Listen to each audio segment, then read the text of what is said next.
नमो अरिहंताणं नमो सिद्धाणं नमो आयरीयाणं नमो वज्रायाणं नमो सर्वसाधारणं मोक्षमार्गस्य नेतारं वेतारं कर्मणि ज्ञातारं विश्वतत्त्वानां वन्दे त्रिगुणलब्धे। यहाँ 22 परिचय की चर्चा पूरी हुई। अब इसके बाद अगला सूत्र प्रारंभ हुआ था 12वें नंबर का सूत्र, बादर सांप्राय सर्वे।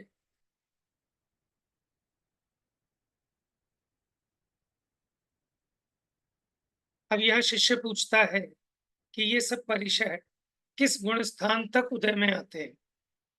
तो ये बताया बादर सांप्राय सर्वे, यानी 9वें गुण स्थान तक बादर संप्राय कषाय होती है।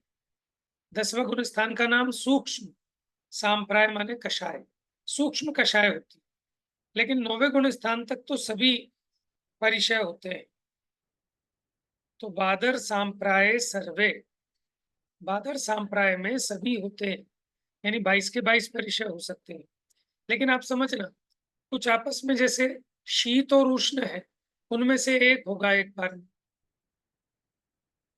चर्या, निषद्या और आसन, उनमें से एक होगा एक बार में। या तो चलेंगे या बैठे होंगे या लेटेंगे।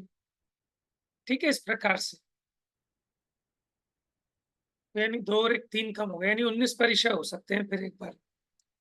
चलिए पढ़िए, कौन पढ़ेगा आज? हम पढ़े भैया? पढ़िए पढ़िए। बादर सांप्राय सर्वे, बादर सांप्राय में सभी होते हैं। छठवे आवाज कुछ कम आ रही है, सबको ठीक आ रही है क्या आवाज? अच्छा, मुझे ही कम सुनाई दे रही। चलिए पढ़िए, आप पढ़िए। छठवे प्रमथ संयत से लेकर 9वें अनवृत्तीकरण पर्यंत बादर स्थूल सांप्राय कषाय वाले 4 गुण स्थानों में सभी परिचयों का उदय होता है। इनके नीचे 5वें देश संयत गुण स्थान पर्यंत अशुभ भाव भी होने के कारण अन्य विकृतियां विद्यमान होने से इन परिचय रूप विकृतियों को वहां नहीं गिना है। वहां भी विकृतियां नहीं होने पर भी कषाय का आशय क्षीण नहीं हुआ होने से सभी परिचय संभव है। प्रश्न, भाई क्या कहा इन्होंने कि मतलब ऊपर के गुण स्थानों में क्यों नहीं लिया परिचय? अभी समझाते हैं। प्रश्न, किन किन चारित्रों में सभी परिचय होते हैं? सामायिक, छेदोपस्थापना, परिहार, विशुद्धि, इन 3 में सभी परिचय होते हैं। किस कर्म के उदय में कौन सा परिचय होता है, इसका निरूपण करते हुए सर्वप्रथम ज्ञानावरण संबंधी परिचय बताते हैं। देखिए, यहाँ ये कहा बादर सांप्राय में सभी परिचय होते हैं। तो 6वें प्रमथ संयत से लेकर 9वें, इन 4 गुण स्थानों में सभी परिचय का उदय होता है। प्रश्न ये खड़ा होता है कि आप 6वें से कह रहे हो, क्या 5वें में कोई परिचय नहीं होता? बताइए। 5वें गुण स्थान में जो अणुव्रति विराज, अणुव्रती हैं, उनके क्या कोई परिचय का उदय नहीं होता? भैया हम तो प्रतिकार कर लेते हैं ना, तो परिचय कैसे होगा? वो तो प्रतिकार नहीं करते देखो परिचय। उनके एक तो महाव्रती नहीं है, ठीक है, और उनके तो अशुभ भाव भी होता है। 5वें गुण स्थान तक वालों में अशुभ भाव भी तो रहता है, गृहस्थी में भी रह सकते हैं, और कोई पूर्ण त्यागी तो है नहीं, ठीक है, इसलिए वहां तो और भी विकृतियां विद्यमान हैं। इसलिए उनके परिचयों का उनकी तरफ से कथन नहीं किया गया, उनको उसमें नहीं गिना।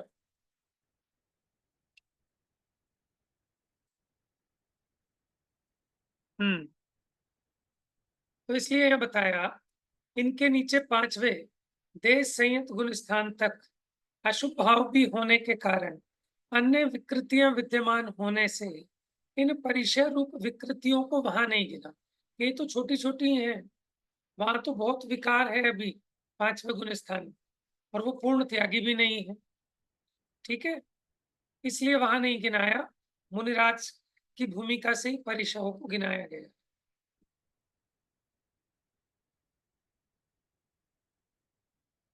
लेकिन अब मुनिराज के जो 5वें गुण स्थान तक विकृतियां होती हैं वो तो नहीं है, लेकिन अभी कुछ सूक्ष्म कषाएं हैं, स्थूल कषाएं हैं, जिनके कारण ये परिचय होते हैं, इसलिए इनको यहाँ गिनाया। अब किन किन चारित्रों में सभी परिचय होते हैं? देखो जी, यथाख्यात चारित्र में सब परिचय नहीं हो सकते, क्योंकि यथाख्यात चारित्र होता है 10वें गुण स्थान से आगे, 11वें में 12वें में पूर्ण वितरागी हो जाते, तो वहां तो सारे परिचय नहीं बनते। लेकिन सामायिक छेदोपस्थापन परिहार विशुद्धि, तो 6वें से 9वें के बीच में जो चारित्र होते हैं उनमें सभी परिचय बन सकते हैं। अब कर्मों की तरफ से समझते हैं, किस कर्म के उदय से कौन सा परिचय होता है। तो पहला है ज्ञानावर्ण प्रज्ञा ज्ञाने, यानी ज्ञानावरण के उदय में या ज्ञानावरण के निमित्त से प्रज्ञा और अज्ञान, ये दो परिचय होते हैं। क्यों होते हैं? क्योंकि प्रज्ञा माने बुद्धि की विशेषता, इसमें भी ज्ञानावरणी का निमित्त है, क्योंकि ज्ञानावरणी का उतना क्षयोपशम चाहिए, और अज्ञान, इसमें ज्ञानावरणी का तीव्र उदय चाहिए। तो ज्ञानावरणी के क्षयोपशम से अथवा ज्ञानावरणी के तीव्र उदय की निमित्तता से प्रज्ञा और अज्ञान, ये दो परिचय होते। पढ़िए। ज्ञानावरण में प्रज्ञा और अज्ञान ये दो परिचय होते हैं। प्रज्ञा और अज्ञान, इन दो परिचयों में ज्ञानावरण कर्म की निमित्तता है। इसके क्षयोपशम में प्रज्ञा और उदय में अज्ञान परिचय प्रकट होता है। अब देखिए, दर्शन मोहनीय क्षयोपशम, और क्षयोपशम माने उघाड़, ज्ञानावरणी का उघाड़ हुआ तो बुद्धि का विकास हुआ, उसको कहते हैं प्रज्ञा, और ज्ञानावरणी का उदय है तीव्र तो अज्ञान हुआ, ठीक है, बढ़िया। अब दर्शन मोहनीय और अंतराय कर्म संबंधी परिचय बताते हैं। दर्शन मोह अंतराय और दर्शना लाभव। दर्शन मोहनीय में अदर्शन और अंतराय में अलाप परिचय होता है। हाँ जी, वो कह रहे हैं दर्शन मोहनीय के उदय से अदर्शन और अंतराय के उदय से अलाभ परिचय होता है। पढ़िए कैसे। यहाँ यथासंख्य पद अनुवर्तित होने से क्रमशः संबंध घटित होता है। इस प्रकार दर्शन मोहनीय के उदय की निमित्तता में अदर्शन और लाभांतराय कर्म के उदय की निमित्तता में अलाप परिचय प्रकट होता है। अब चारित्र मोहनीय संबंधी परिचय बताते हैं। पढ़े भैया। चारित्र मोहे नागन्य रति स्त्री निषद्या आक्रोश याचना सत्कार पुरस्कारः। चारित्र मोहिनीय में नागन्य अरति स्त्री निषद्या आक्रोश याचना सत्कार पुरस्कार ये 7 होते हैं। चारित्र मोहनीय कर्म के उदय की निमित्तता में नग्नता अरति, स्त्री, निषद्या, आक्रोश, याचना, सत्कार, पुरस्कार, ये 7 परिचय प्रकट होते हैं। हाँ जी, चारित्र मोहनीय कर्म की निमित्तता में चारित्र मोहे नागन्यारति यानी नग्नता, आरति, स्त्री, निषद्या, निषद्या माने क्या बताया था हमने? निषद्या बैठने का आसन। आसन, आसन, आक्रोश, याचना, सत्कार, पुरस्कार। ये सत्कार पुरस्कार अलग अलग नहीं है, एक परीक्षा का नाम सत्कार पुरस्कार। ये 7 होते हैं चारित्र मोहनीय कर्म के उदय में।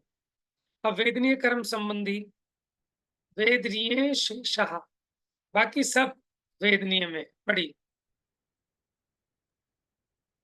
पूर्वोक्त परिचयों को छोड़कर शेष रहे क्षुधा, तृषा, शीत, उष्ण, दंशमशक, चर्या, शय्या, वध, रोग, तृणस्पर्श, मल, ये 11 परिचय वेदनीय कर्म के उदय की निमित्तता में प्रकट होते हैं। एक आत्मा के एक काल में एक साथ कितने परिचय होते हैं, अब यह बताते हैं। देखिए, यहाँ भी इसका विस्तार नहीं दिया। माने इसमें अगर विस्तार देखने की जिज्ञासा हो तो हम और ग्रंथों में देखेंगे फिर कि ऐसा क्यों। कि जैसे देखो आप, जो निषद्या है उसको तो चारित्र मोहनीय में लिया, लेकिन चर्या और शय्या को वेदनीय में क्यों लिया? ठीक है, तो अगर इनका और खुलासा चलो देख के बताएंगे, मैं भी थोड़ा देखूंगा तो फिर कल डिस्कस करेंगे इस पर। ये समझेंगे कि ऐसा बाइफरकेशन इस अपेक्षा से किया गया है कि वो चारित्र मोहनीय में ले लिया और इस तरह कुछ वेदनीय में ले लिए।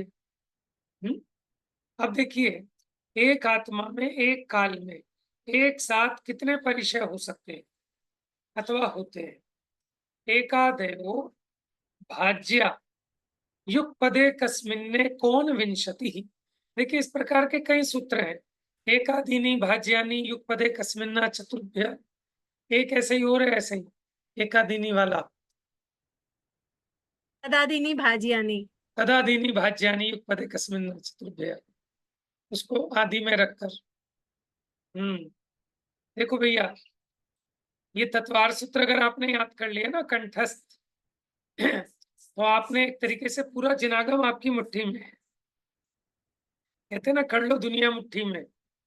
अगर आपको पूरे जिनागम के मेन टॉपिक्स, और आप मान लो कल को कुछ भी किसी के साथ बुरा हो, कोई ऐसी स्थिति हो कि हम ग्रंथ को ना पढ़ सकें, ना सुन सकें, अथवा कहीं हॉस्पिटलाइज हैं, तो आप अपना दोहराना चालू करेंगे ना, तो आप सारे विषय को, अपने उपयोग को 4 घंटे 6 घंटे आपको पता ही नहीं चलेगा।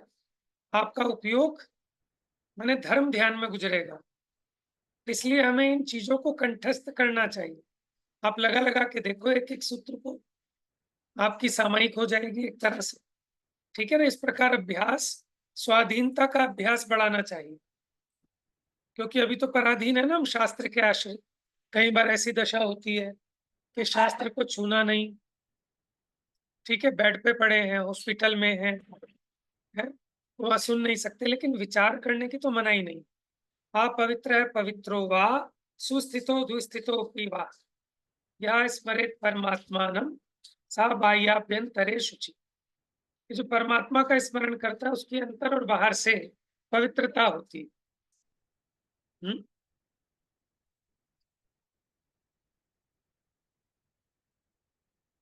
और एक इसके बाद भी अगला, पवित्रो वा सर्वावस्थां गतोपि वा, यह स्मरेत परमात्मानम सा बाह्याभ्यंतरे शुचि।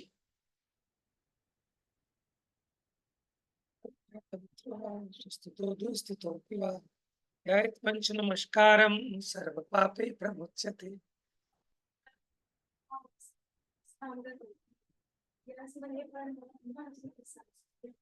ठीक है, ये पूजा में पढ़ते हैं ना, अपवित्र है पवित्रो वा, कि आप सुस्थित हो दुस्थित हो, पवित्र हो अपवित्र हो, लेकिन जो परमात्मा का ध्यान करता है उसके अंतर बाहर से शुचिता होती है, पवित्रता होती है। तो देखो किसी भी समय में, किसी भी काल में तत्व विचार का निषेध नहीं, उच्चारण नहीं करना मुंह से, ठीक है ना? माने अशुद्ध स्थान पर, अशुद्धि के काल में, ठीक है? माने जिनवाणी का उच्चारण नहीं करना, लेकिन आप मन में विचार करने के लिए स्वतंत्र हैं, उसके लिए कोई रोक टोक नहीं। तो इसलिए सभी लोग इस विषयों को याद करें तो बहुत लाभ मिलता है। ठीक है, आप ट्रैवलिंग कर रहे हैं, अकेले हैं, ठीक है, कई बार ऐसा होता है कि कोई नहीं है, जब बुढ़ापा आ जाएगा तो बच्चे आपके पास आके नहीं बैठेंगे, पोता पोती भी नहीं आके बैठेंगे, क्योंकि टीवी मोबाइल है उनके लिए। अब आप अकेले पड़ जाएंगे, तभी तत्व ज्ञान ही आपका सच्चा सहारा होगा, है ना? आंखों से दिखेगा नहीं, चश्मा टूट जाएगा, बेटा कहेगा अभी तो बनवा के दिया था, 2 दिन में चश्मा तोड़ दिया, अब 10 दिन बाद बन के आएगा, तो इतने कैसे पढ़ोगे जिनवानी? तो आपने जो अपने कंठ में बसा ली, वो आपके काम आएगी। हो सकता है मोबाइल भी छीन लिया जाए, मोबाइल भी ना मिले, मोबाइल भी मिल गया तो मोबाइल डाटा ना मिले, तो कहाँ से यूट्यूब पे प्रवचन सुनेंगे? हुँ? तो इसलिए स्वाधीनता में सुख है, जितना हो सके स्वाधीनता बढ़ानी चाहिए। चलिए, एकादयो भाज्या युगपदे कस्मिन्नेकोनविंशति, एकोनविंशति, एक ऊन, विंशति, विंशति माने 20, तो 20 में एक ऊन करो, कम, यानी 19 को कहते हैं एकोनविंशति। एकादयो भाज्या, तो एक को आदि में रखकर भाज्य माने विभाजित करने पर, युगपत एकस्मिन, एक से लेकर एकोनविंशति, 19 तक परिचय हो सकती है। जरूरी नहीं हर किसी को 19 की 19 हो जाए, एक ही हो, किसी को 2 ही हो, किसी को 4 हो, किसी को 8 हो। चलिए पढ़िए। एक साथ एक में एक से लेकर 19 पर्यंत परिशः विभक्त करने योग्य हैं। एक आत्मा के एक काल में एक साथ एक से लेकर 19 पर्यंत परिशः प्रकट हो सकते हैं, क्योंकि शीत उष्ण इन दो में से एक काल में एक, शय्या निषद्या चर्या इन 3 में से एक काल में एक ही होने के कारण 22 में से 3 कम हो 19 शेष रहते हैं। अतः एक आत्मा के एक साथ अधिक से अधिक 19 परिशः प्रकट रह सकते हैं। इस प्रकार 22 परिशहों का प्ररूपण समाप्त हुआ। अब संवर के 6वें कारण चारित्र के भेद बताते हैं। हाँ जी, अपना सूत्र तो ये चल रहा था ना, सगुप्ती समिति धर्मानुप्रेक्षा परिचय जय चारित्रिक। परिचय जय की चर्चा भी हो गई, अब चर्चा आ गई चारित्र की। देखो एक सूत्र से आप कितना अपने घंटों का धर्म ध्यान लगा सकते हैं, ठीक है? सगुप्ती, अब गुप्ती के विषय में विस्तार कर लो, समिति का विस्तार कर लो, धर्म 10 धर्मों का विचार कर लो, 12 अनुप्रेक्षाओं का कर लो, 22 परिचयों का कर लो, फिर अब चारित्र का कर लो, पूरा अध्याय हो जाएगा। चलिए पढ़ते हैं। संवर के 6वें कारण चारित्र के भेद बताते हैं। सामायिक, सामायिक छेदोपस्थापना, परिहार विशुद्धि, सूक्ष्म सांप्राय, यथाख्यात्मिति चारित्रम। अब पढ़िए। सामायिक छेदोपस्थापना, परिहार विशुद्धि, सूक्ष्म सांप्राय, यथाख्यात ये चारित्र हैं। सामायिक, सावध्य रूप समस्त पाप योग का अभेद रूप में त्याग करना सामायिक है, अथवा प्राणी के घात में कारणभूत अनर्थमय पाप रूप प्रवृत्ति होना आय है। इसमें एकीभूत अर्थवाची सम उपसर्ग लग जाने से समाय पद बना, जिसका अर्थ है एकत्रित पाप, अथवा सम भली भांति, जिसके अर्थ द्वारा भली भांति प्राप्त हुए पाप रूप अनर्थ समाये हैं। इन्हें दूर करने में कारणभूत क्रिया प्रवृत्ति सामायिक है। सभी पापों का सामान्य रूप में एक साथ एकत्रित त्याग होना सामायिक चारित्र है। इसके नियत काल और अनियत काल, ये दो भेद हैं। काल की मर्यादा पूर्वक सामायिक करना नियत काल, और इरियापत आदि में यत्नाचार पूर्वक गमनादि करना अनियत काल सामायिक है। देखिए कितनी अच्छी व्युत्पत्ति बताई है सामायिक की दो तरह से। सम माने एक साथ, ठीक है, और आय माने प्राणी के घात में कारणभूत अनर्थमय पाप रूप प्रवृत्ति, उसको कहा आय। प्राणी के घात में कारणभूत अनर्थमय पाप रूप प्रवृत्ति होना आय है, ठीक है। सम जमा आय,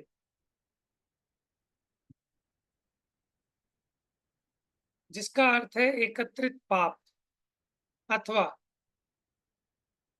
यानी समाय शब्द बन गया। समाय माने एकत्रित पाप। तो इसमें क्या होता है कि सभी पापों का एक साथ त्याग होता है, कोई अलग अलग हम एक का त्याग नहीं करेंगे, माने सभी पापों का एक साथ त्याग, हम समता भाव में स्थित होते हैं, उसको कहते हैं सामायिक। अथवा दूसरे तरीके से सम माने सम्यक प्रकार से, भली भांति।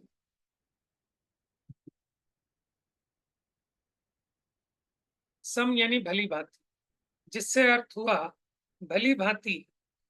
सम जमा आय, आय माने पाप रूप अनर्थ, तो ये बन गया समाय। इन्हें दूर करने में कारणभूत क्रिया प्रवृत्ति वो सामायिक। इन्हें दूर करने में कि पाप रूप अनर्थमय प्रवृत्ति, उसका त्याग, उसी का नाम सामायिक है। अच्छा, अब एक होती है नियत काल सामायिक, कि आप 2 घड़ी 4 घड़ी 6 घड़ी, ठीक है, मर्यादा काल की मर्यादा पूर्वक। एक होती है अनियत काल, कि आप जो करेंगे बहुत यत्नाचार पूर्वक सावधानी पूर्वक आत्मा को ऊर्ध्व रखते हो, वो होती है अनियत काल सामायिक। प्रश्न,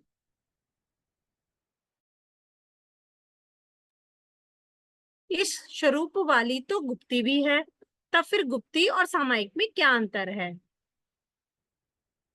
सामायिक में मन संबंधी प्रवृत्ति है, परंतु गुप्ती में प्रवृत्ति का निषेध है। यही इन दोनों में अंतर है। देखो कितना गजब का समाधान दिया। सामायिक और गुप्ती में क्या अंतर है, ठीक है। तो गुप्ती में तो मन वचन काय, उसकी प्रवृत्ति का त्याग होता है, लेकिन सामायिक में मन की प्रवृत्ति चलती है। क्यों? क्योंकि इसमें सब पापों के त्याग रूप ऐसे शुभ भाव में मन प्रवृत्त है। लेकिन देखो ये चरणन योग की तरफ से अभी कथन चल रहा है, वास्तव में अध्यात्म से देखें तो समता भाव का नाम सामायिक है। लेकिन अभी जरूरी नहीं है कि वह स्वरूप गुप्ती हो, तो गुप्ती और सामायिक में थोड़ा सा माइनर डिफरेंस। गुप्ती तो मन वचन काय के निमित्त से कोई चेष्टा नहीं होगी, सामायिक में काया और वचन की चेष्टा तो छूट गई, लेकिन मन भी अशुभ से हटाया है, लेकिन शुभ में तो प्रवर्तता है सामायिक के काल में, क्योंकि हम यहाँ तत्व विचार, ठीक है, भेद विज्ञान, इस रूप मन की प्रवृत्ति चालू रहती है। लेकिन गुप्ती में तो मन की उस प्रवृत्ति का भी निषेध है। चलिए अगला प्रश्न,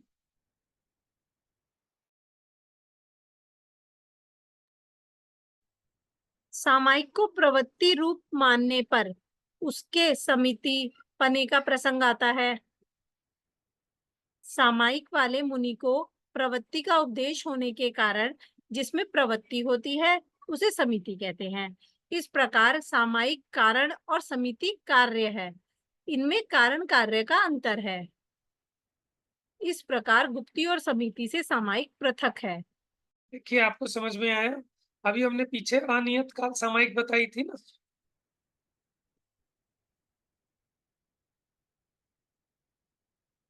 इर्यापथ आदि में यत्नाचार पूर्वक गमन आदि करना, तो इसमें इर्या भाषा ऐष्णा आधार निक्षेपण प्रतिष्ठापन, ये यत्नाचार रूप प्रवृत्ति है। अब इसमें क्या है कि सामायिक वाले मुनि को जिसने अशुभ प्रवृत्ति का त्याग किया, तो वो देख के ही चलेगा, देख शोध के ही खाएगा, है ना। तो पाप रूप अनर्थ में प्रवृत्ति का त्याग हुआ है, लेकिन शुभ प्रवृत्ति का तो त्याग नहीं है। चलना, अगर आप यत्नाचार पूर्वक चल रहे हैं, तो बताओ उससे शुभ भाव माने वो शुभ भाव है कि अशुभ भाव है? शुभ भाव है। लेकिन फिर भी चलना नहीं चाहते, बिना मतलब नहीं चलते। इतना भी ध्यान रखना, बिना मतलब कोई भटकता रहे, तो वो तो निष्प्रयोजन है, अनर्थ दंड है। हाँ, तो क्या कह रहे हैं, सामायिक वाले मुनि को प्रवृत्ति का उपदेश होने के कारण, माने वो प्रवृत्ति भी होती है उनकी, तो जिसमें प्रवृत्ति होती है, जिसमें जैसे चलने में हुई, खाने में हुई, उठाने धरने में हुई, तो वो समिति कहलाएगी। चलने में हुई तो ईर्ष्या, खाने में हुई तो ऐषणा, ठीक है, बोलने में हुई तो भाषा, उठाने धरने में हुई तो आदान निक्षेपण, मल मूत्र त्याग कर, माने वो पापों का त्याग करके अब जो प्रवृत्ति होगी वो समिति है। तो सामायिक कारण है, समिति कार्य है। ठीक है, तो गुप्ती और समिति में भी थोड़ा अंतर है। तो ये हो गया आपका सामायिक चारित्र। इसमें क्या होता है, समस्त सावत्य का त्याग कर देते हैं। देखो, और ये तो मुनिराज माने जो सामयिक चारित्र वाले हैं, ध्यान में होंगे उसी समय सामयिक नहीं है, जब वो चल रहे हैं, उपदेश दे रहे हैं, तो भी सामयिक चारित्र के धनी है। समझ रहे हैं आप? सामयिक चारित्र में क्या हुआ कि सावत्य रूप समस्त पाप योग का त्याग कर दिया, ये हो गई सामयिक। और जो हम सामयिक प्रतिमा या सामयिक की बात करते हैं, वो तो नियत कालिक वाली सामयिक की चर्चा करते हैं। यहाँ जो चर्चा है वो सामयिक चारित्र की है। हो सकता है उनको जिंदगी के 25 साल लग जाए मुनि दशा में, तो उनके सामयिक चारित्र रहेगा, लेकिन प्रवृत्तियां भी होती हैं। ठीक है, लेकिन समस्त सावध्य पाप योग का त्याग है। अब अगला है छेदोपस्थापना। पढ़ी। भैया एक बार ये बताओ, किसी के मतलब पहले सामायिक मन से रिलेटेड हो गया तो पहले सामायिक होगा तब गुप्ती समिति होगी। बिल्कुल, क्योंकि मुनिराज की होती है ना गुप्तियां, 3 गुप्तियां। जब वो सामायिक चारित्र ग्रहण करते हैं, तभी तो उनके 3 गुप्तियां बनेंगी। माने मुनि दीक्षा लेते हैं ना, तो वो सामायिक व्रत ग्रहण करते हैं। छठे गुण स्थान से सामायिक चारित्र अंगीकार होता है। पढ़ी। छेदोपस्थापना। प्रमाद के कारण उत्पन्न हुए दोष से लुप्त हुए संयम को प्रायश्चित आदि क्रिया पूर्वक पुनः धारण करना छेदोपस्थापना है। सामायिक संयम से च्युत हो पापरूप प्रवृत्ति हो जाने पर प्रायश्चित की विधि द्वारा सावत्य व्यापार से उत्पन्न दोष रूप पाप का छेदन छेदन कर व्रत रूप क्रिया करना छेदोपस्थापना है। अथवा सामायिक संयम से अहिंसा आदि व्रत, समिति, गुप्ती आदि के भेद रूप संयम का पालन करना छेदोपस्थापना चारित्र है। हाँ जी, देखिए, प्रमाद के कारण जो दोष लगते हैं, फिर उन दोषों को दूर करके प्रायश्चित आदि क्रिया पूर्वक, ठीक है, पुनः उस संयम को धारण करना, ये छेदोपस्थापना चारित्र है। माने जो उन्होंने सामायिक संयम ग्रहण किया था, सावध्य पाप का त्याग किया था, लेकिन कदाचित कोई पाप रूप प्रवृत्ति हो गई, ठीक है, तो सामायिक चारित्र तो भंग हो गया। तो फिर दोबारा प्रायश्चित विधि के द्वारा वो पाप का छेद करके दोबारा व्रत रूप क्रिया को धारण करना, ये छेदोपस्थापना है।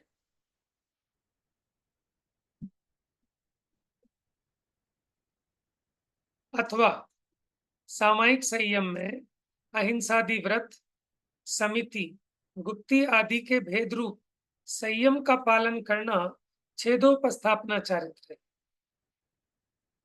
देखिए, ज्यादा तो इसी तरह से समझा और समझाया जाता है कि छेद, जो संयम में छेद हुआ, ठीक है, उस दोष को दूर करके पुनः उसमें स्थापित होना, इसका नाम है छेदोपस्थापना।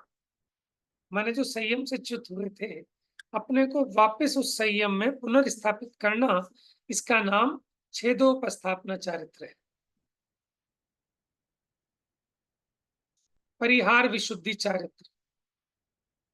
देखिए सुनिए, भैया प्रीति ये काम आप सावध करना कि कुछ हमारे विषय ऐसे होते हैं कि जिसमें हम ज्यादा डिटेल इसमें हमको नहीं मिलता, तो हम ना बाद में वो चीजें ढूंढ के डिस्कस कर सकते हैं अलग से। जैसे अभी हमारे को एक चर्चा ये करनी है पीछे, जो परिचय संबंधी, ठीक है ना, हर अध्यायों में कुछ ऐसी इंपॉर्टेंट चीजें आती हैं जिसका हम अभी मैंने उसकी विशेष जानकारी नहीं है, तो हम उसको कहते हैं कि देख के बताएंगे। वो चीजें आप जरूर नोट रखना, ताकि बाद में आप पूछ लें तो हम फिर उसको देख के बताएंगे। ऐसे ही अब यहाँ पर भी एक ये जरूर लिखना कि छेदोपस्थापना चारित्र का स्वरूप, ठीक है, इसको अलग से देखेंगे क्योंकि इनमें बहुत रहस्य हैं और इन ग्रंथों में भी विस्तार के भय से उतना खुलासा नहीं किया, लेकिन अन्य स्थानों पर, ठीक है, इनको अलग अलग जगह से हम खोज सकते हैं इसके बारे में। ठीक है, अभी परिहार विशुद्धि चारित्र पढ़िए। प्राणी पीड़ा का विशेष रूप से परिहार होना, प्राणी वध से निवृत्ति रूप परिणामों में विशेष शुद्धता होना परिहार विशुद्धि है। जन्म से लेकर 30 वर्ष पर्यंत का जीवन घर में अत्यंत सुख पूर्वक व्यतीत करने के बाद दीक्षा लेकर 8 वर्ष पर्यंत तीर्थंकर के पाद मूल में प्रत्याख्यान नामक 90 पूर्व को पढ़कर जीवों की उत्पत्ति मरण के स्थान, काल की मर्यादा, जन्म योनि के भेद, देश काल द्रव्य स्वभाव के विधान का जानकार हो, प्रमाद रहित महावीर्यवान हो, कर्म की अधिक अधिक निर्जरा से संपन्न हो, अति कठोर आचरण करते हुए तीनों संध्याओं के बिना प्रतिदिन 2 कोस प्रमाण विहार करते हैं। हाँ जी सुनिए, ये जो परिहार है ना, परिहार, परिहार का मतलब उनके निमित्त से किसी जीव की हिंसा नहीं होती। ठीक है, परिहार, परिहार मैंने होता है किसी चीज का उससे छुटकारा। पुराने राजा कहते थे ना, किसी को बाहर जाने के लिए, गेट आउट करने के लिए परिहार, कि चले जाओ यहाँ से बाहर, किसी चीज का निराकरण। तो प्राणी पीड़ा का विशेष रूप से परिहार होना, त्याग होना, वो परिहार हो गया। विशुद्धि यानी आत्म परिणामों की ऐसी विशुद्धि होती है कि उनके निमित्त से किसी जीव की हिंसा नहीं होती। ठीक है, बाकियों के तो होती है, उनके शरीर आदि से, चलने से, फिरने से, लेकिन इनसे नहीं होती किसी की। तो अभी इनकी विशेषता क्या है कि जन्म से लेकर 30 वर्ष तक तो घर में सुखपूर्वक जीवन व्यतीत करें, फिर दीक्षा लेकर 8 वर्ष तक तीर्थंकर के पाद मूल में प्रत्याख्यान नामक जो नोवा पूर्व है, वो हर किसी को नहीं पढ़ाया जाता, एक प्रायश्चित शास्त्र होते हैं, ठीक है ना। ऐसे ही प्रत्याख्यान नामक पूर्व है। प्रत्याख्यान का मतलब होता है त्याग। तो वहां क्या विषय है कि जीवों की उत्पत्ति मरण के स्थान, काल की मर्यादा, जन्म योनि के भेद, देश काल द्रव्य स्वभाव के विधान को जानकर प्रमाद रहित होकर, महाशक्तिशाली माने उनका आत्मबल बहुत है, कर्म की अधिक अधिक निर्जरा से संपन्न होकर अत्यंत कठोर आचरण करते हुए तीनों संध्याओं के बिना। संध्या क्या होती है? तीनों संध्याएं, एक तो सुबह का समय, माने जब सूर्य उदित होता है, वो संधि काल है। दूसरा दोपहर में 12 बजे के आसपास, ठीक है, वो दूसरा संधि काल है। तीसरा संध्या काल होता है शाम को, जब सूर्य अस्त होता है। ठीक है, जब 2 टाइम मिलते हैं उसे कहते हैं संध्या। पुराने टाइम में भी कहते हैं जब 2 टाइम मिलते हैं ऐसा नहीं करते, वैसा नहीं करते। पुराने बुजुर्ग लोग टोकते थे, जैसे दिन छिपराओ, ठीक है। अब कोई ऐसे काम होते तो बुहारी नहीं लगाते, गेट बंद नहीं करते, जब 2 टाइम मिलते हैं उस समय ऐसा नहीं करते। माने कोई भी हिंसक प्रवृत्तियां नहीं करते, क्योंकि उस काल में जीवों की विशेष उत्पत्ति होती है। ठीक है, और एक चौथा संध्या काल भी शायद होता है, और रात्रि के 12 बजे के आसपास, मध्य रात्रि, मध्याह्न, मध्य रात्रि, पूर्वाह्न, अपराह्न, मध्याह्न और मध्य रात्रि। जब सुबह पौ फटती है, सूर्य उदय होता है, सूर्य अस्त होता है, तो इन 3 संध्याओं के बिना प्रतिदिन 2 कोस प्रमाण विहार करते हैं। आगे पढ़िए। ये मुनिराज की चर्चा चल रही है। परिहार विशुद्धि के धारक जो मुनिराज है। भैया वैसे भैया एक क्वेश्चन पूछे। हम्म। ये चल रही है परिहार विशुद्धि चारित्र, जो कि होता है 9वें गुण स्थान में, है ना? नहीं, और 9वें 9वें गुण गुण स्थान में स्थान, नहीं होता, 9वें गुण स्थान तक होता है। हाँ, छठे से 9वें तक हाँ जी। या 8वें के बाद जैसे भी, तो उनका तो काल ही अंतर मुहूर्त होता है, तो ये फिर ये 2 कोस विहार कैसे करते होंगे? अरे सुनो ना, 9वें गुण स्थान में होंगे तो नहीं करेंगे, जब 6वें में होंगे तब करेंगे। अच्छा, तो 6 से छठे 9 में भी तक हो हो सकता है सकता ये है वाला ना, चारित्र? 6 से 9 गुण स्थान तक होता है। अभी कहाँ आया, इसमें आया अभी 6 से 9वें तक। नहीं, ऐसे कुछ माइंड में होगा इसलिए पूछ लिया हाँ भैया हाँ, आपसे। बिल्कुल है। हम्म, तो देखो जहां संभव है वहां होगा, ठीक है, ऐसा नहीं, अच्छा। क्योंकि वो भी, चलो अभी ये देख लेंगे कौन से गुण स्थान में होता है नहीं होता है। लेकिन जहां कहीं भी हो, 7वें में तो विहार ही नहीं होता कहीं भी। विहार होगा तो 6वें में ही होगा, ठीक है। तो जहां जो चीज संभव है उस हिसाब से लगा लेना, कोई आपत्ति नहीं। चलिए। रात्रि में इर्यापत क्रिया संभव नहीं होने से वे रात्रि में विहार नहीं करते हैं। मल मूत्र की बाधा के परिहार को छोड़कर अन्य किसी भी कार्य के लिए दिगंबर मुनि रात्रि में गमन नहीं करते हैं। वर्षा काल में गमनागमन संबंधी इनका कोई नियम नहीं है। हाँ जी, जैसे बाकी मुनिराज तो गमन नहीं करते चातुर्मास में, ठीक है, वर्षा ऋतु जिसको कहते हैं। लेकिन ये परिहार विशुद्धि वालों का नियम नहीं, ये गमन कर भी सकते हैं। देखिए आपको ख्याल हो, श्रेणिक चारित्र पढ़ा है किसी ने? तो श्रेणिक चारित्र में वो देवकी के पुत्र थे ना, 8 पुत्र, या वो कौन से मुनिराज थे? नहीं, श्रेणिक चारित्र में गज कुमार। वो मिक्स कर रहा हूँ, पांडव पुराण में होगा शायद, मतलब खैर इन दोनों ग्रंथों में से कहीं पर था। चेलना को शंका हो जाती है कि चतुर्मास में कोई मुनिराज तो गमन करते नहीं, तो ये आहार लेने कैसे आ गए, ठीक है ना, ऐसा कुछ था। तो उसने फिर बाद में पता चला कि वो शायद परिहार विशुद्धि के धारक थे या रिद्धिधारी थे। अगर वो चारण रिद्धिधारी होंगे तो जमीन से 4 हाथ ऊपर गमन करते होंगे, और अगर परिहार विशुद्धि के धारक हैं तो भी वो गमन करने में कोई आपत्ति नहीं, मतलब ऐसा कथानक आता है वहां कहीं। भैया कोई से अंग में प्रसिद्ध रानी थी, वो उसने कहा था शायद, ये जब उसकी परीक्षा के लिए देव आए थे, वो मुनि बन करके आए थे। अनंतमती, रेवती रानी, हाँ, रेवती रानी। देवती रानी। अच्छा, हाँ ऐसा भी हो सकता है, लेकिन मेरे ख्याल से शायद श्रेणिक चारित्र में आया था ऐसा। चलिए पढ़िए। जैसे कमल पत्र जल में रहते हुए भी जल से लिप्त नहीं होता है, उसी प्रकार षटकायिक जीवों से व्याप्त लोक में विहार करते हुए भी ये मुनि पाप से लिप्त नहीं होते हैं।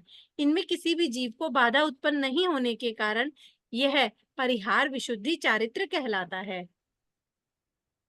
सूक्ष्म सांप्राय पढ़िए।